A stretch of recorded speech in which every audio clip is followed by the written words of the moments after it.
Hello everyone. आज हम लोग व्याकरण के बारे में पढ़ेंगे। अभी हम लोगों ने अवरक को कवर कर लिया है। अवरक के बाद हम लोग व्याकरण को देखेंगे। व्याकरण को जो इंग्लिश में कहते हैं, इंग्लिश में जो इसका नाम है वो क्या है, टर्मिनलिन। इसको हम लोग अगर इसके पर्याय की बात करें तो पर्याय में क्या होता है, इसका व्याक्रांत है, ऋणवज्रक है, कुवज्रक है और चूर्णवज्र है।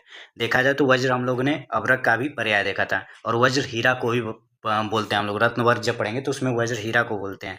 तो ध्यान देने वाली बात होगी, पेपर में क्वेश्चन किस हिसाब से पूछा गया है उसको अपने हिसाब से उसको देख के हम लोग को करना होगा, ठीक है। अगर इसके स्वरूप की बात करें तो जो व्याक्रांत होता है, व्याक्रांत के एक पार्टिकल में अगर देखा जाए तो 6 कोण होते हैं, 8 फलक होती हैं, 8 धार होती हैं।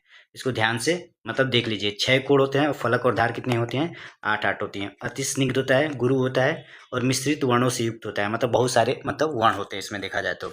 अगर इसके भेद की बात करें तो रस रस समुच्चय के अनुसार, अगर इसके भेद की बात करें तो रस रस समुच्चय के अनुसार श्वेत, रक्त, पीत, कृष्ण, नील, धूम्रवर्ण, श्याम और कर्पूर। एक बात याद रखना कि हम लोग जब देखे थे अभ्रक में, तो अभ्रक में जो 4 भेद थे, हर एक भेद में देखा जाए तो 4 चीज़ें जो थी, श्वेत, रक्त, पीत, कृष्ण, वो सेम इसमें भी है। तो ये 4 तुम लोग को आसानी होगी याद करने में। और बाकी जो है नील, धूम, श्याम और कर्पूर, इसको मतलब याद कर लेंगे कि नीला है, धूम, श्याम मतलब श्याम का जो वर्ण है वो नीला है, धूम है, कर्पूर है, ऐसे करके हम लोग याद कर सकते हैं।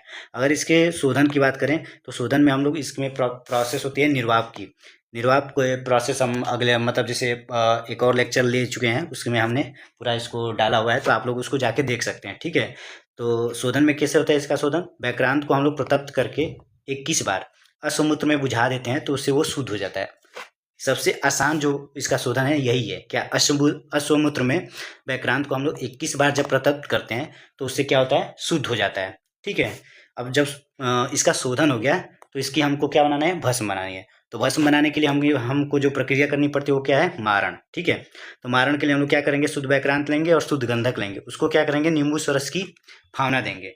शुद्ध व्याक्रांत, शुद्ध गंधक, उसको नींबू स्वरस की क्या देंगे, भावना। तो इससे जो भस्म बनती है वो क्या होती है, रक्ताभ भस्म होती है। वर्ण को याद रखेंगे क्योंकि एमसीक्यू में कई बार पूछा जाता है, ठीक है। हमारा अभ्रक का भस्म किस कर्ण का था, इष्टिका वर्ण का था, और व्याक्रांत का क्या था, रक्ताभ वर्ण का, ठीक है। इसमें ये भी ध्यान देना है कि इसमें 8 गज फुट दिया गया है और अभ्रक में कितना दिया गया था, 10 गज फुट। अगर इसके मात्रा की बात करें तो 1/24 से 1/11 रत्ती इसकी मात्रा होती है। अगर हम लोग किसी को दे रहे हैं तो उसको कितना देंगे, 1/24 से 1/11 रत्ती। और योग की बात करें तो रत्नगिरी रस, सूचिका भरण रस, नवरत्न राज, मृगांगक रस, ठीक है।